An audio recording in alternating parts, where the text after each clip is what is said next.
अशी नवनवीन कीर्तने व प्रवचने ऐकण्यासाठी आमच्या चॅनलला लाईक, शेअर व सबस्क्राईब करा. आनंदं परमसुखदं केवलं ज्ञानमूर्तिं द्वन्द्वातीतं गगनसदृशं तत्त्वमस्यादिलक्ष्यम् एकं नित्यमिमलमचलं सर्वदि साक्षभूतं भावातीतं त्रिगुणरहितं सद्गुरुं तन्नमामि. विनायकं गुरुं नौमि साखरे नाम विश्रुतम् येषां चरण सान्निध्यात् जीवा मुक्ता भवन्ति. साखरे वंशविख्यातं ज्ञानदानपरायणं विनायकं गुरुं वन्दे भवबन्धविमुक्तये. नमो ज्ञानेश्वरा निष्कलंका जयाची गीतीची वाचिता टीका ज्ञान होय लोका अतिभाविका ग्रंथार्थिया.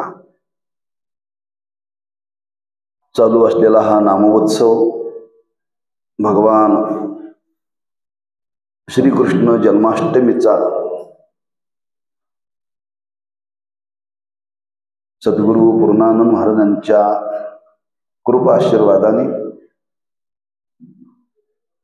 आणि या नामोत्सवामध्येच संत सम्राट श्री ज्ञानेश्वर महाराज यांचाही जन्मोत्सव आहे. योग असा आहे यावर्षी ज्ञानोबरांच्या हा जन्मोत्सवाला 750 वर्ष पूर्ण होत आहेत. सप्तशताब्दी सुवर्ण महोत्सव आणि तो पर्व काळ ते औचित्य साधून काही ज्ञानोबरांच्या चरित्राचं अवलोकन करण्याचा थोडासा आपला प्रयत्न चालू आहे. आणि त्या प्रयत्नातला संतांच्या अवताराचं प्रयोजन काय त्या संबंधाने आपण थोडासा विचार करत आहोत. कारण ज्ञानोबरांचं चरित्र जर आपल्याला कळावं असं वाटत असेल तर त्यांचं येण्याचं प्रयोजन काय हे पहिल्यांदा कळालं पाहिजे. कारण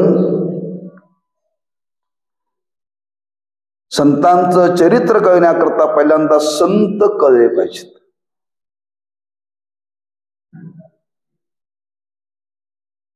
असंही होऊ शकतं त्यांचं चरित्र कळल्यानंतर संत कळतील, हा एक भाग आहे.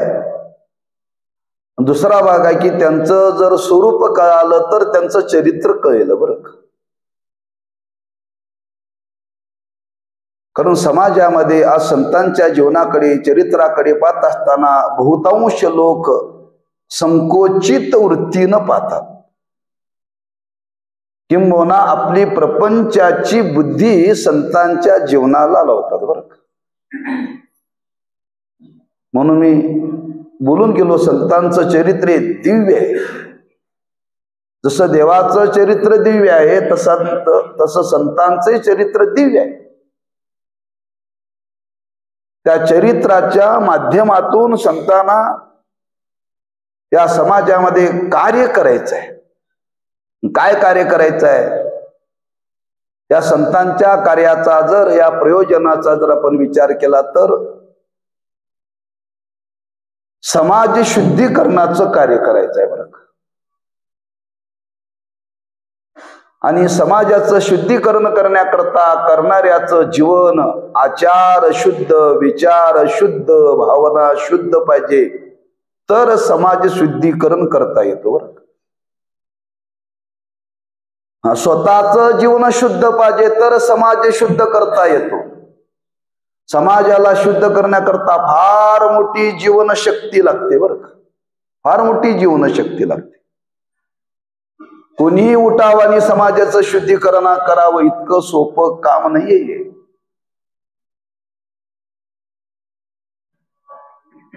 कारण या सामाजिक जीवनामध्ये जर आपण अवलोकन केलं तर फार दोष आहेत. बरं, फार दोष आहेत.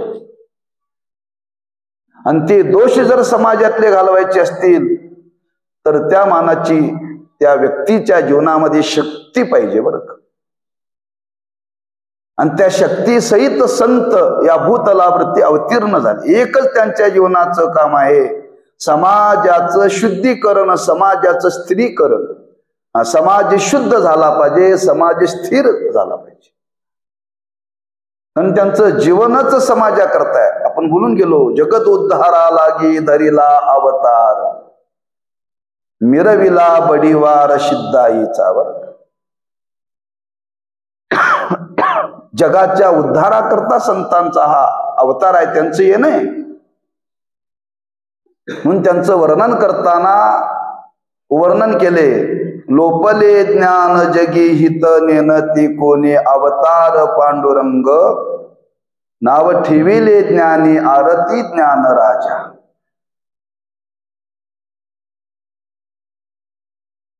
काही गोष्टी या समाजामध्ये लोप पावल्या. कोणत्या गोष्टी लोप पावल्या? ज्याच्यावरती माणसाचं जीवन अवलंबून आहे त्याच गोष्टी लोप पावल्या बरं का. माणसाचं जीवन केवळ धनावरती नाही, लक्षात ठेवा.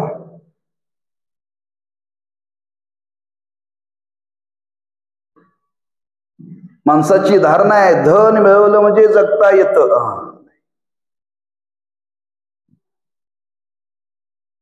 मग काय जगण्याकरता काय लागतं? जगण्याकरता ज्ञान लागतं, जगण्याकरता भक्ती लागते, जगण्याकरता धर्म लागतो. याचा मनुष्याच्या जीवनाशी संबंध आहे, लक्षात ठेवा. आणि या कालाच्या ओघामध्ये हे लोप पावलं बरं का. कालाच्या ओघामध्ये धर्माचं आचरण करणाऱ्यांची संख्या कमी झाली, ज्ञान संपादन करणाऱ्यांची संख्या कमी झाली, भक्ती करणाऱ्यांची संख्या कमी झाली, स्वधर्माचं अनुष्ठान करणाऱ्यांची संख्या कमी झाली. पुन्हा समाजामध्ये काय चाललेलं आहे पहा. दुराचार, हिंसाचार आणि भ्रष्टाचार. असं कुठलंही क्षेत्र राहिलेलं नाही की त्या क्षेत्रामध्ये हे दोष आलेली नाहीत बरं का. सर्व क्षेत्रामध्ये का माणसाच्या अंतःकरणामध्ये हे दोष आले की हा माणूस कुठेही गेला तर ते दोष पसरतात बरं का. एखाद्या माणसाला जर भयानक रोग झाला आणि तो रोगी माणूस जर समाजामध्ये गेला तर त्याचा संसर्ग होतो.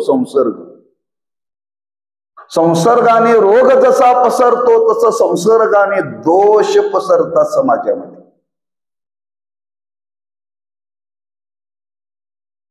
म्हणून हे शुद्धीकरण करण्याचं कार्य देवापेक्षा सुद्धा संतांच्या ठिकाणी विशेष शक्ती आहे बरं का. विशेष शक्ती आहे.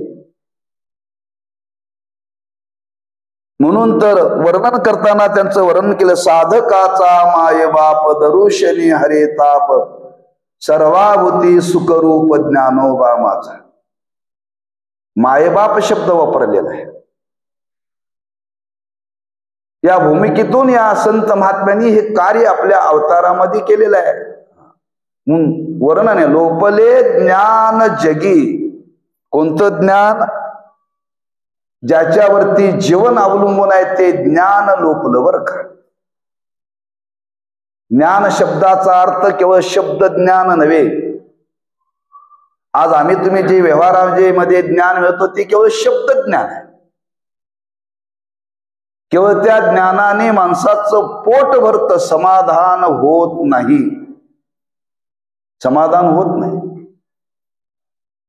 पोट भरण्याकरता फार मोठा पुरुषार्थ करण्याची गरज नाही, लक्षात ठेवा.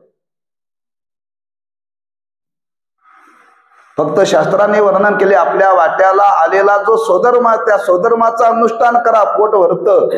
नुसतं पोट भरत नाही, तो स्वधर्माचं अनुष्ठान केलं तर समाधानही जीवनामध्ये प्राप्त होतं. मग ज्ञान लोपलं, कुठलं स्वरूपभूत ज्ञान आज लोपलं बरं का लोपलं? ज्ञानवारांनी वर्णन केले, जे प्राणी या कामे भरू देहाची वरिया धरू, म्हणून पडिला विसरू आत्मबोधाचा. परिणाम स्वरूपाला विसरले, स्वरूपभूत ज्ञानाचा विसर पडला.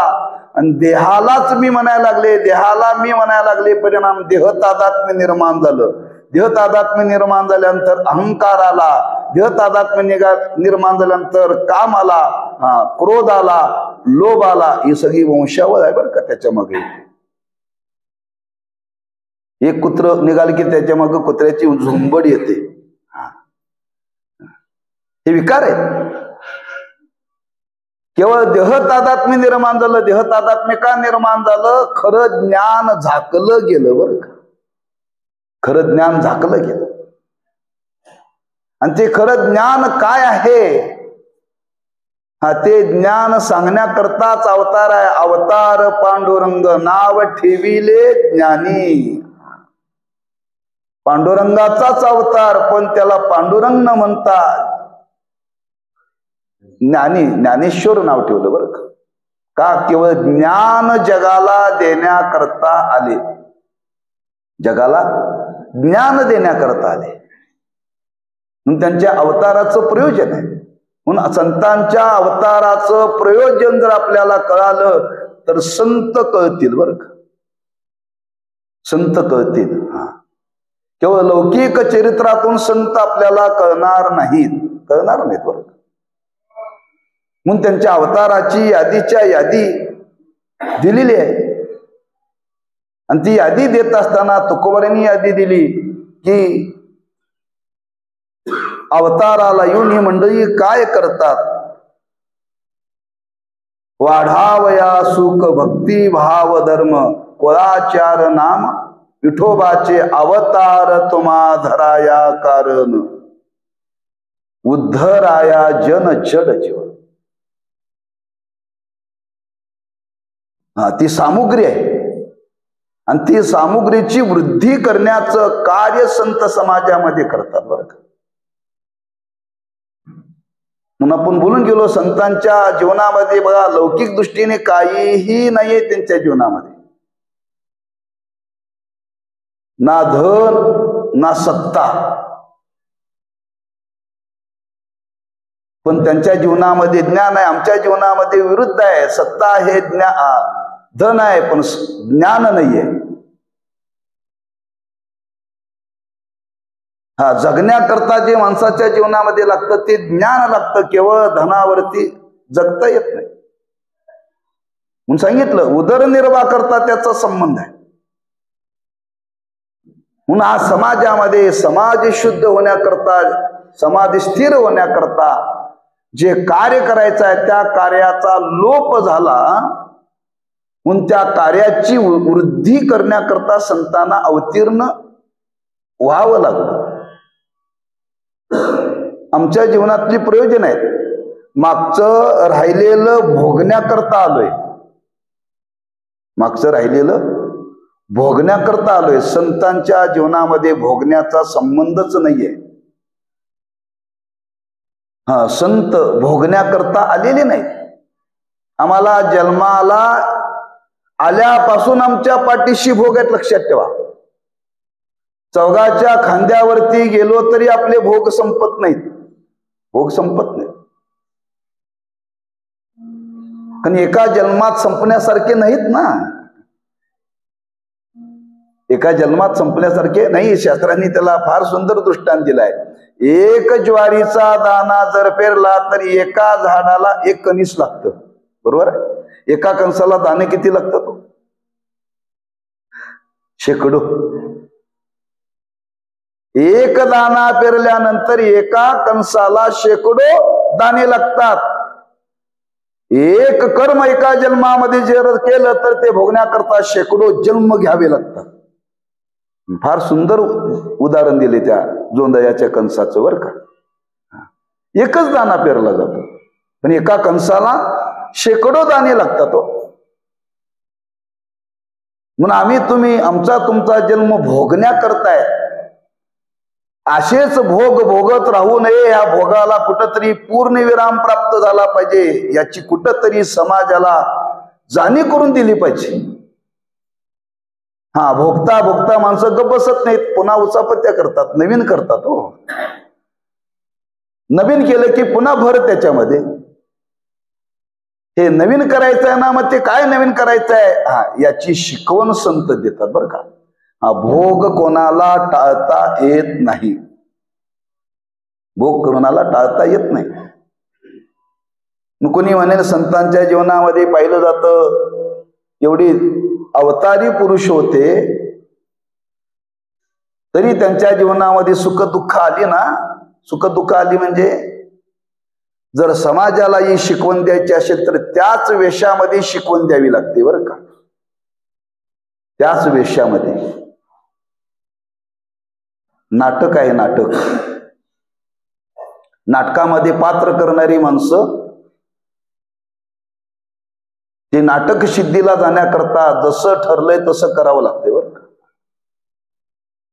जसं ठरलंय तसं, जशी पात्र ठरले तशी करावी लागतात. पण नाटक झाल्यानंतर ज्याने हे पात्र केलं त्याला जाऊन भेटा, तो म्हणते त्या केलेल्या पात्राचा आणि माझ्या जीवनाचा काहीच संबंध नाही बरं का. काही संबंध नाही. एखादा नाटक करणारा मनुष्य समाजाचं मनोरंजन करण्याकरता पात्र करून त्याच्यापासून वेगळा असतो. जे समाजाचं मनोरंजन करणारी माणसं सुद्धा नाटक करून त्या कार्यापासून वेगळी असतात. पण पाहणाऱ्याला वाटतं याचं जीवन असंच आहे बरं का. मनोरंजन इथं मनाला अंजन देण्याकरता ही मंडळी आलेली आहे. आणि समाजाच्या मनाला अंजन देण्याकरता त्यांनी हा स्वीकार केला. लक्षात ठेवा, काही गोष्टीचा जाणीवपूर्वक स्वीकार केला आणि त्या स्वीकारातून, त्या कर्मातून, त्या धर्मातून आज जगाला जाणीव करून दिली बरं का. असे प्रसंग प्रत्येकाच्या जीवनामध्ये येत राहणार. आलेल्या प्रसंगाला तोंड द्यावं लागेल. चढ न पावता आपल्याला जीवन जगावं लागेल. आणि त्या जगण्यातला जरा काय महत्वाचा गाभा असेल तर काय आपल्याला नेमकं मिळवायचं आहे हे त्यांनी जगाला दाखवलं बरं का. तर त्याचा लोप पावल्यामुळे गोष्टीची वृद्धी केली. वाढावया सुख, कोणतं भोगनिरपेक्ष सुख बरं का. वाढावया भक्ती, कोणती प्रेमलक्षणात्मक भक्ती वा ज्ञान लक्षणात्मक भक्ती. वाढावया धर्म, कोणता वर्णाश्रम धर्म. वाढावया कुळधर्म, कुळाचार आणि विठोबाचे नाम, याची वृद्धी करायची. या गोष्टीचा लोप पावलेला आहे बरं का. हे प्रत्येकाच्या जीवनामध्ये याचा संबंध आहे. प्रत्येक गोष्टीचा संबंध आहे. धर्माचा संबंध आहे, भक्तीचा संबंध आहे, सुखाचा संबंध आहे, कुळाचा संबंध आहे, भगवंताच्या नामाचा संबंध आहे. याच्याकरता हे समाजामध्ये आहे. पण लोकांची धारणा की याचा आणि आपला काही संबंध नाही आहे. प्रत्येकाचा संबंध आहे. हा, सुखाकरता प्रत्येक जण प्रयत्न करतो, सुख मिळावं. पण कोणतं सुख मिळालं पाहिजे याचं अज्ञान आहे समाजामध्ये. म्हणून इथं शब्द वापरला भोगनिरपेक्ष सुख बरं का. हा, भोगाच्या आधीनं जे सुख आहे ते सुख नव्हे, ते सुख दुःख मिश्रित असतं. दुःख मिश्रित असतं आणि दुःख मिश्रित जे सुख असतं त्याला सुख म्हणत नाहीत. म्हणून आज आम्ही ज्या सुखाच्या मागं लागलो त्या सुखाच्या मागं दुःख आहे. दुःख आहे बरं का. का भोग्य सुखाच्या मागं जग लागलेलं आहे. भोग्य सुख भोगून आजपर्यंत कोणी तृप्त झालेला विषय सेविता कोण तृप्त झाला, इंधने निमाला अग्नी कोटे. संबंध आहे काही गोष्टीचा. 5 ज्ञानेंद्रिय दिलेत आणि त्या 5 ज्ञानेंद्रियाला 5 विषय दिलेत. त्या इंद्रियाचा तो विषय, त्या इंद्रियाने तो विषय भोगायचा आहे. पण कुठला भोगायचा आहे, कसा भोगायचा याला मर्यादा आहे बरं का. डोळ्याला रूप पाहिल्यानंतर सुख होतं. डोळ्याला रूप पाहिल्यानंतर सुख होतं. मग कोणाचं रूप पाहावं, जे रूप पाहिल्यानंतर त्या रूपामध्ये पाप निर्माण होणार नाही असं रूप पाहायचं बरं का. म्हणून गमतीनं वर्णन केलं जातं. ब्रह्मलीन श्री गुरु साखरे महाराज म्हणायचे, रूपय पाहता लोचनी. रूपय पाहता लोचनी. नाही ज्ञानोबा म्हणतात रूप पाहता लोचनी. डोळ्याला खरं सुख आहे त्या भगवंताला पाहण्यामध्ये. वैषयिक रूप पाहण्यामध्ये खरं सुख नाही आहे. म्हणून शब्द आहे भोग निरपेक्ष. जे सुख भोगल्यानंतर त्या सुखातून पुन्हा दुःख शिल्लक नाही राहिलं पाहिजे बरं का. आम्ही जे जे सुख भोगतो ते सुख भोगत असताना त्या सुखाच्या मग दुःख आहेच. आमचं सुख भोगून सुद्धा आपण सुखी नाहीये. मग भोग निरपेक्ष सुख काय आहे, त्या सुखाचं स्वरूप काय आहे, त्या सुखाची वृद्धी करण्याचं कार्य संतांनी केलं बरं का. वाढावया सुख, वाढावया भक्ती. भक्ती करण्याकरता काय लागतं, एक प्रेम लक्षणात्मक वृत्ती लागते आणि एक ज्ञान लक्षणात्मक वृत्ती लागते. भक्ती करायची एक सगुणाची भक्ती केली जाते, एक निर्गुणाची भक्ती केली जाते. दोन्हीकडे वृत्तीच लागते. वृत्तीनाम मन, वृत्तीनाम बुद्धी, त्यानेच ते भक्ती केली जाते. पण त्या वृत्तीमध्ये त्या मनामध्ये ज्ञान तरी पाहिजे, नाहीतर प्रेम तरी पाहिजे बरं का. तर भक्ती पाहिजे, तर भक्ती घडते, नाहीतर भक्ती घडत नाही. आमच्या चित्तात प्रेमाचा पत्ता नाही, ज्ञानाचाही पत्ता नाही. म्हणून भक्ती करण्याकरता, त्या भक्तीची वृद्धी होण्याकरता प्रेम लक्षणात्मक वृत्ती लागते, त्याची वृद्धी. देवाविषयी प्रेम वाढलं पाहिजे. देवाविषयी प्रेम वाढलं तर खरी भक्ती. प्रेम नसेल तर ती भक्ती नव्हे. ती भक्ती नव्हे. नाथ महाराजांनी वर्णन केले प्रेमावी काय नाथांचं प्रमाण हरिपाठातलं. प्रेमावेन भजन नाकावीन मोती, अर्थावीन पोती वाचू नये. वाचण्याकरता अर्थ कळाला पाहिजे. नथ घालण्याकरता नाक पाहिजे आणि भक्ती करण्याकरता प्रेम पाहिजे. आज जगामध्ये भक्ती वाढल्या, पण भक्तीचा देखावा वाढलाय, प्रेमाचा पत्ताच नाहीये. प्रेमाचा पत्ता नाही. लोक म्हणतात फार परमार्थ वाढला, चुकीच आहे. ते वाढलेला कसं आहे माहित आहे, पावसाळ्यात नदीला पूर येतो. पावसाळ्यामध्ये नदीला पूर येतं, एवढं पाणी पसरतं, एवढं पाणी पसरतं. लोक म्हणतात काय नदी मोठे हो, कुठपर्यंत पूर उतरत नाही तोपर्यंत. नदीचं स्वरूप कधी कळतं, उन्हाळ्यात नदी बघावी, मे महिन्यात. आषाढ महिन्यात नदी बघून ये बरं का. खरं नदीचं स्वरूप आहे, पात्रात जेवढं पाणी असतं तेवढंच. तसं भक्तीचं स्वरूप कधी पाहावं, आषाढी वारीच्या आधी. आषाढी वारीतलं नाही बरं का. लोक म्हणतात 25 लाख लोक होते. अरे प्रेम किती लोकांच्या चित्तात होत. तात्पर्य भक्ती, आणि त्या भक्तीचं स्वरूप आहे प्रेम. ती भक्ती आज समाजामध्ये वाढली पाहिजे. संतांच्या प्रयोजनाचा विचार करतो, लक्षात ठेवा. मी जाणीवपूर्वक थोडासा विस्तार आपल्या समोर मांडलेला आहे. पूर्ण प्रयोजनाचा विचार मांडल्यानंतर त्यांच्या लौकिक जीवनाकडे काही अंशाने थोडासा आपल्याला स्पर्श करायचा आहे. म्हणून वाढावया भक्ती, वाढावया धर्म, वर्णाश्रम. 4 वर्ण सांगितले, आणि जो ज्याचा वर्ण आहे त्या वर्णाप्रमाणे आज वागलंच पाहिजे. वर्णाचा संकर होता कामा नये. लोक म्हणतात कलियुग आहे, दिवसेंदिवस बदल होत आलाय, त्याच्याबद्दल आपण बदललं पाहिजे. पण फळं भोगावी लागतील, आणि आज आपण भोगायला लागलोय, लक्षात ठेवा. याच्या पुढे भोगावं लागते, लक्षात ठेवा. एकाने उदाहरण दिलं, आज संकरीच बीज निर्माण झालं, संकरीच बीज निर्माण झालं, उत्पन्न वाढलं, पण गुण घटला. बरं का, गुण घटला. म्हणजे सांख्यिक वाढ झाली, पण गुणाची वाढ नाहीये. देशी गाय दूध देते, पण गुण फार आहे. जर्सी गाय दूध देते, पण गुणाचा पत्ता नाही. देशी गाय 1 लिटर दूध देते, जर्सी गाय 10 लिटर 20 लिटर.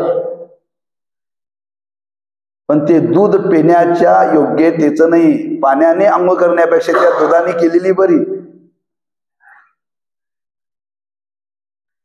का कसच नाही आहे, संकर झाला बर का. असं प्रत्येक गोष्टीचा तुम्ही विचार करा. आणि त्या संकराचा परिणाम त्या धान्यामध्ये कस राहिला नाही.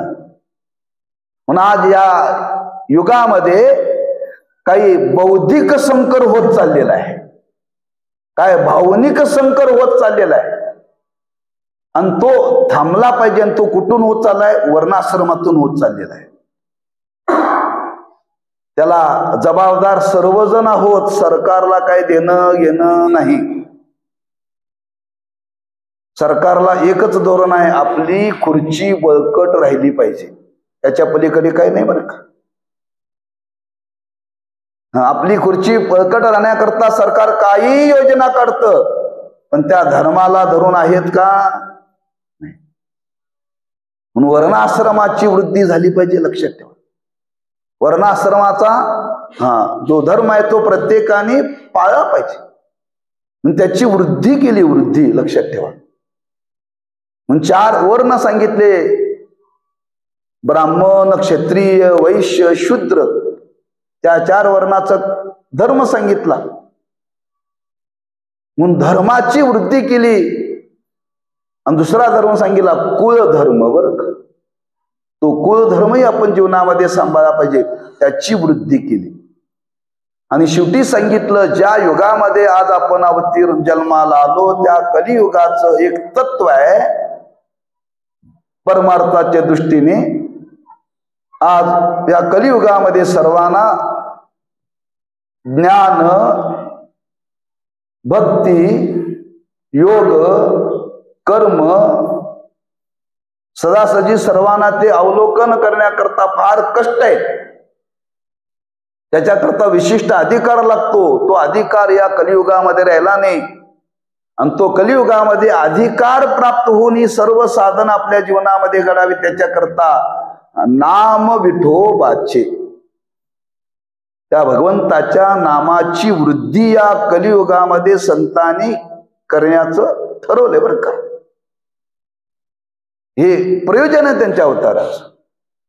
म्हणून आपण थोडस पाहून गेलो, ज्ञानोबारांनी एवढं मोठं ज्ञानाचं भांडार उघड केलं, तरी ज्ञानोबारांना वाटलं समाजामध्ये नामाची वृद्धी झाली पाहिजे. म्हणून त्यांना सांगावं लागलं, हरिमुखे म्हणा, हरिमुखे म्हणा, हरिमुखे म्हणा, हरिमुखे म्हणा, सांगावं लागलं बरं का. ज्ञान देण्याकरता आलेले ज्ञानोबर आहेत, तरीही नामाची वृद्धी समाजाकरता करावी लागली. या प्रत्येक गोष्टीची वृद्धी करणे हे संतांच्या अवताराचं प्रयोजन आहे. दुसरं त्यांना काहीही करायचं नाही. त्यांनी काही केलं नाही. त्यांच्या जीवनामध्ये संसार नाही, संसार नाही. ऐका बघा, काहीच नाही. कशाचा संबंध त्यांच्या जीवनामध्ये, कोणत्याही उपाधीचा संबंध नव्हता. कुठल्याही उपाधीचा संबंध नव्हता, लक्षात ठेवा. म्हणून संन्यास धर्म स्वीकारला. संन्यासाला काहीही लागत नाही. का? संन्याशाने घरामध्ये वास्तव्य करायचं नसतं. संन्याशाने पर्णकुटीमध्ये वास्तव्य करायचं असतं. संन्याशाने मंदिरामध्ये वास्तव्य करायचं असतं. संन्याशाने कोणाच्या घरामध्ये वास्तव्य करायचं नाही, करायचं नाही, लक्षात ठेवा. आणि तो त्यांनी स्वीकारला, लक्षात ठेवा. कारण हे कार्य करायचे आहे. हे समाजामध्ये वाढवण्याकरता कुठलीही उपाधी चालत नाही. उपाधीचा संबंध त्या महात्म्याने जीवनामध्ये ठेवला नाही. ज्ञानोबांनी कुठलीच उपाधी ठेवली नाही. लक्षात ठेवा. संन्याशाने किंबहुना शिजवून सुद्धा खायचं नाही. उपजीविका करायची ती भिक्षा मागून. पहा, त्यांना काही त्यांनी केलं नाही. लक्षात ठेवा. का ते स्वतः करता स्वतःच्या जीवनामध्ये काय करण्याकरता आलेलेच नाहीत. हो, एकच या जगत उद्धाराचं कार्य त्यांच्या अंतःकरणामध्ये आहे. आणि हे प्रयोजन घेऊन या भूतलावरती मंडळी अवतीर्ण झाले. आणि जो अवतार त्या महात्म्याने घेतला, कशा करता घेतला तर या समाजामध्ये समाज स्थिर आणि समाज शुद्ध होण्याकरता या सर्व गोष्टीचा त्यांनी जीवनामध्ये स्वीकार केला आणि याची वृद्धी केली. बरं का, ठीक आहे. ज्या काळामध्ये ज्ञानोबा या भूतलावरती अवतीर्ण झाले, हे कार्य करण्याकरता आले, तो काल महाराजांचा फार चांगला होता. बरं का, ज्ञानोबांनी वर्णन केले. ज्या काळामध्ये ज्ञानोबांनी अवतार घेतला त्याच काळामध्ये श्री रामदेव राव यादव हा राजा होता. बरं का, त्या काळामध्ये ज्ञानोबांनी 18व्या अध्यायामध्ये वर्णन केले. तेच यदुवंश विलासू जो सकळ कळा निवासू न्यायाते पोषू क्षितिषु श्री रामचंद्रू. ज्ञानोबांचा अवतार ज्या शतकामध्ये झाला त्या शतकामध्ये राजा होता. कोण राजा होता? रामदेव यादव. आणि तो राजा कसा होता? महाराजांना तो काल फार अनुकूल होता. त्या राजाचं वर्णन केले ज्ञानोबांनी. बरं का, राजाचं वर्णन केले. कारण समाजामध्ये असं वर्णन केले, चांगलं कार्य करण्याकरता सामाजिक राजकीय धार्मिक परिस्थिती थोडीशी अनुकूल लागते. बरं का, अनुकूल लागते. तो राजा ज्ञानी होता. ज्ञानी, धर्माला मानणारा होता. न्यायाते पोषू, न्यायाला नीतीला धर्माला धरून तो राज्यकारभार करणारा होता. बरं का, कारण शास्त्रामध्ये असं वर्णन केलेलं आहे. राजा म्हटलं की त्याचं प्रजेविषयी पुत्रवत प्रेम पाहिजे. बरं का, प्रजेचं पालन करण्याकरता राजाच्या अंतःकरणामध्ये प्रजेविषयी पुत्रवत प्रेम पाहिजे, तर राज्य कारभार करता येतो, तर तो राजा या योग्यतेला प्राप्त आहे. बरं का, हे राज्य चालवायचं असेल तर धर्माला नीतीला धरून ते राज्य करावं लागतं. लक्षात ठेवा.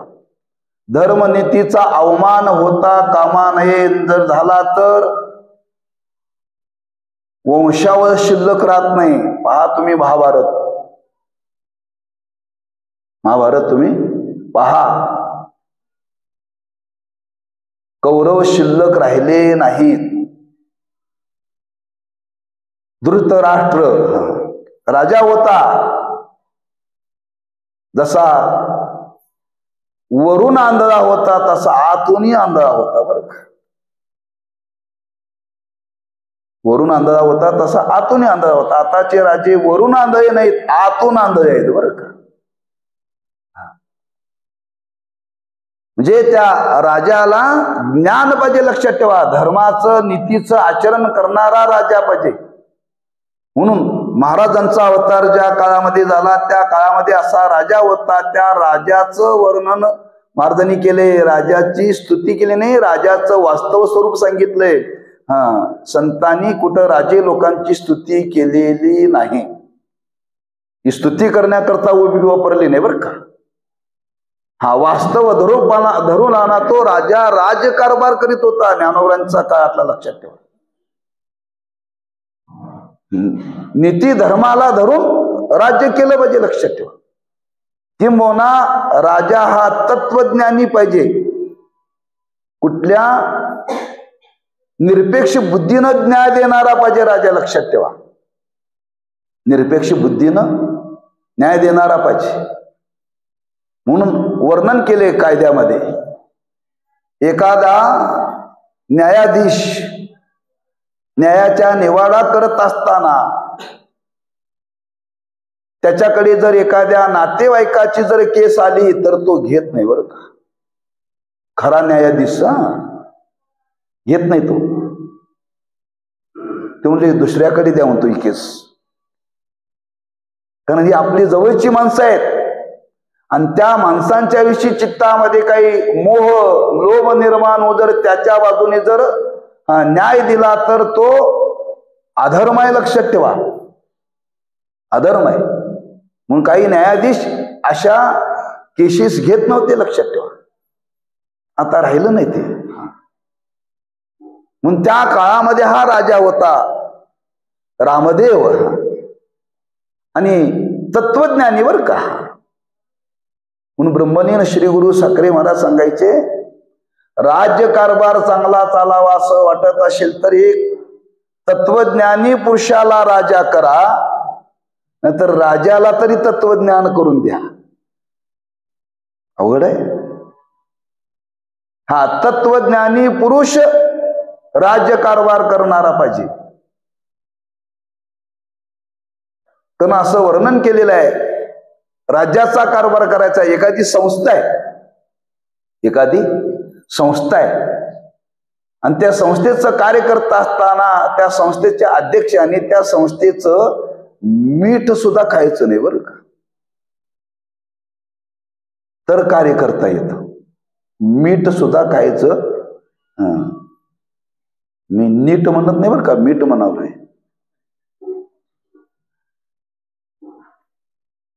म्हणून तुम्ही पहा ना, ही थोर मंडळी का अन्यायाच्या अधीन गेली हो. भीष्माचार्यांनी मीठ खाल्लं होतं कौरवांचं, द्रोणाचार्यांनी कौरवांचं मीठ खाल्लं होतं.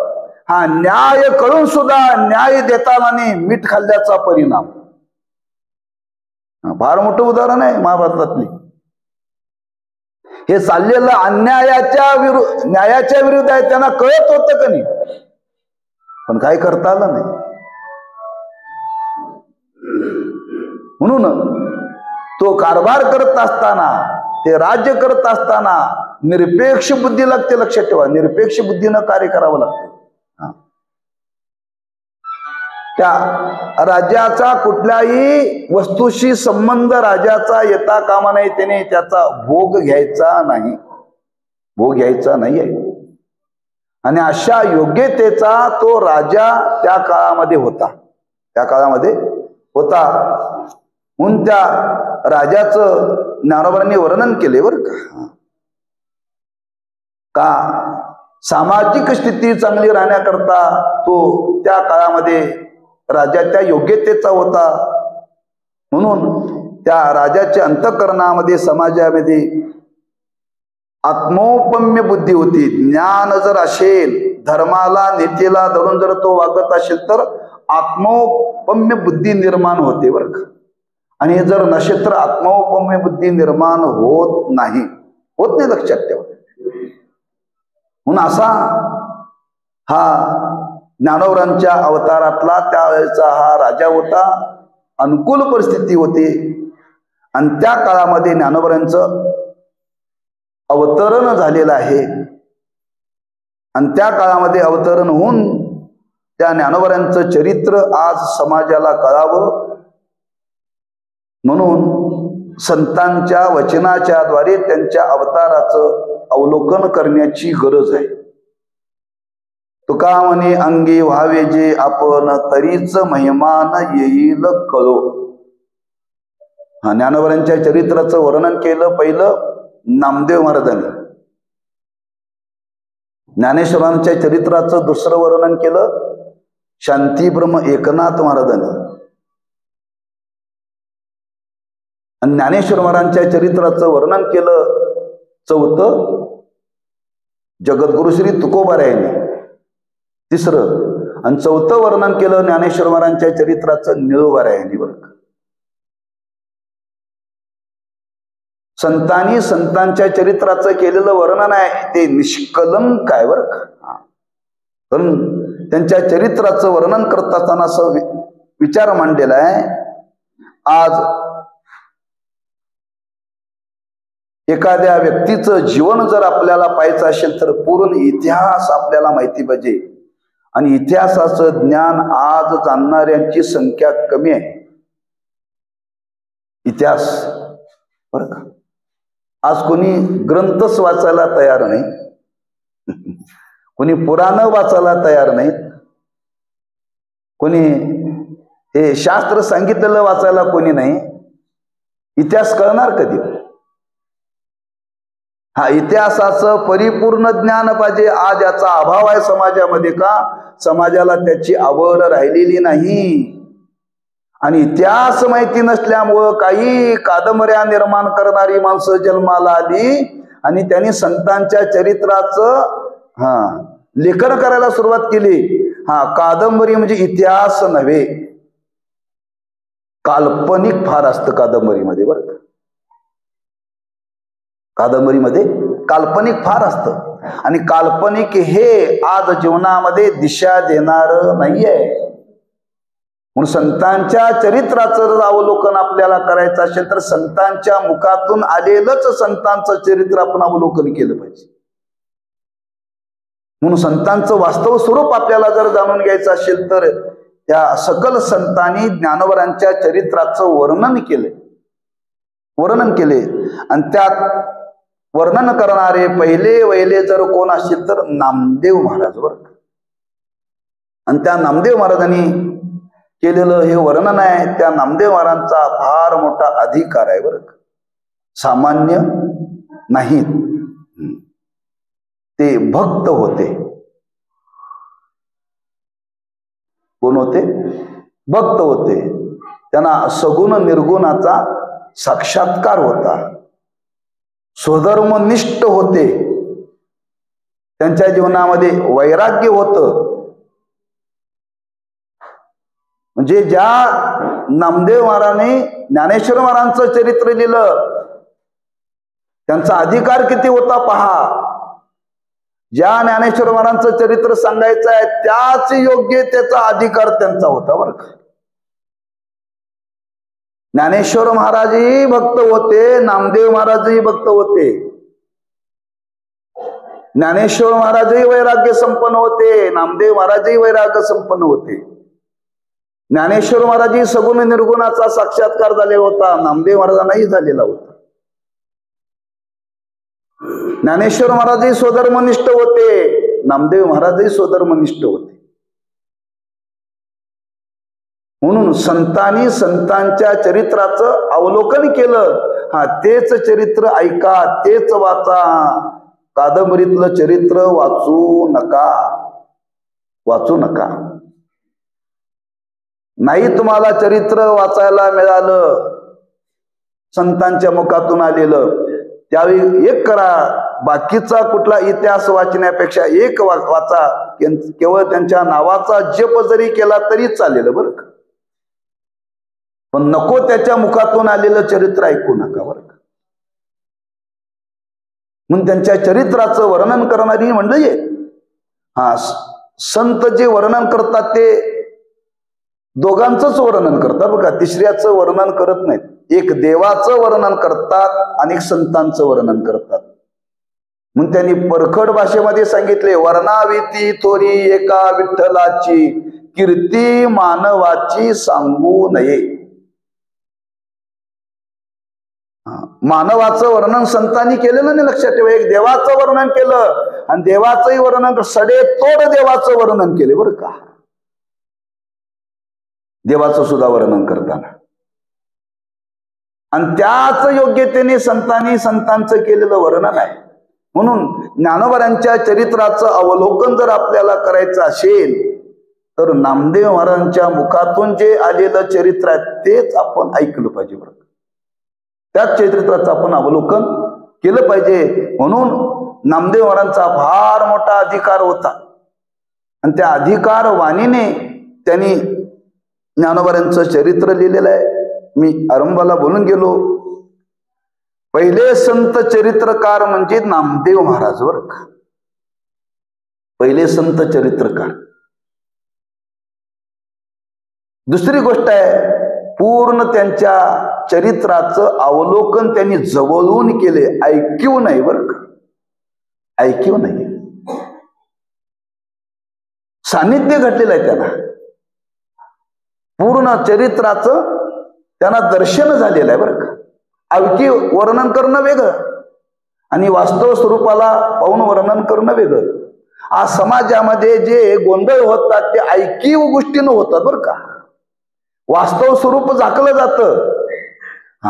एखादी गोष्ट तुमच्या कानावरती येते, तुम्ही दुसऱ्याला सांगताय, दुसरा तिसऱ्याला सांगतोय, पण प्रत्यक्ष ज्यांनी पहिली गोष्ट सांगितली त्याला भेटते मला यातलं काय माहिती, माहिती काय नाही तर बोलला कशाला.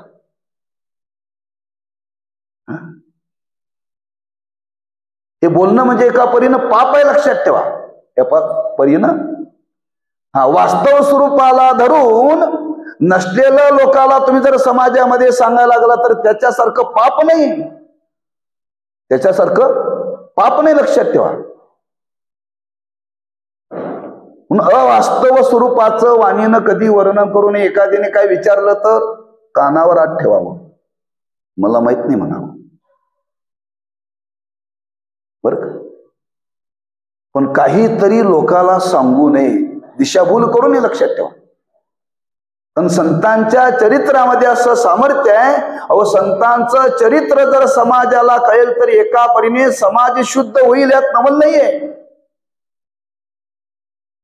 समाज शुद्ध होईल यात नवल नाहीये.